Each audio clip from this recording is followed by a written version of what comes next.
dans cette capsule, tu vas en savoir un peu plus sur le plan cartésien.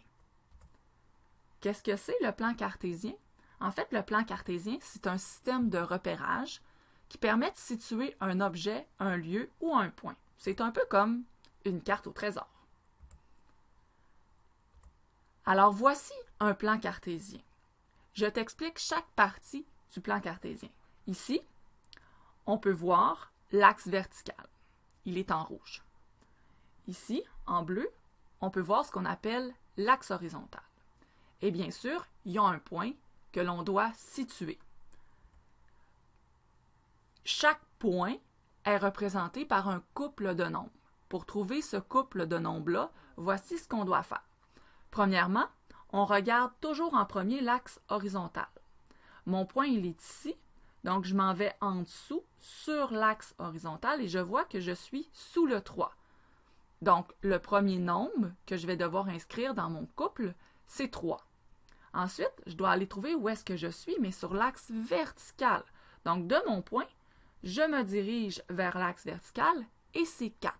Donc, quand j'écris mon couple de nombres, j'écris ouvre la parenthèse, je mets le 3 de l'axe horizontal, je place une virgule pour séparer les deux axes, et de l'axe vertical, j'étais à 4, j'écris donc 4 et je ferme la parenthèse.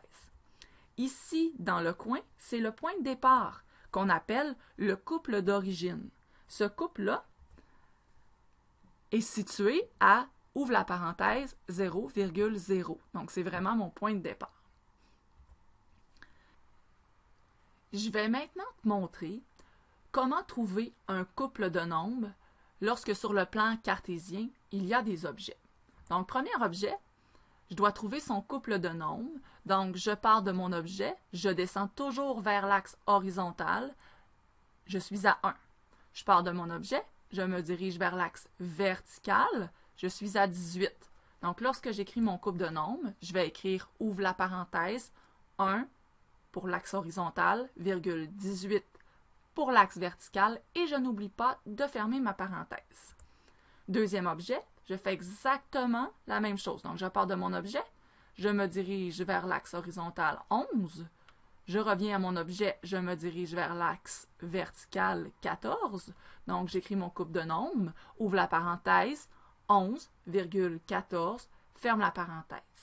Dernier objet, je pars de mon objet, je me dirige vers l'axe horizontal, 18, je reviens à mon objet, je me dirige vers l'axe vertical, 1. Donc, je peux écrire mon couple de nombres, 18, donc ouvre la parenthèse, 18,1, ferme la parenthèse. Maintenant, je trouve aussi important de te montrer comment aller situer un point lorsque tu as un couple de nombres. Donc, si je te demande, par exemple, d'aller me situer le point 7,4, ce que tu dois faire, c'est d'aller sur l'axe horizontal à 7. Et j'ai dit 4 pour l'axe vertical, donc je monte de 1, 2, 3, 4. Je peux donc mettre mon point à 7,4. Deuxième exemple, si j'ai comme couple de nombres 0,10. Ce que je dois faire, toujours l'axe horizontal en premier, mais c'est 0. Donc, je ne dois pas me déplacer sur mon axe horizontal. Je me déplace automatiquement sur mon axe vertical jusqu'à 10 et j'y ajoute mon point.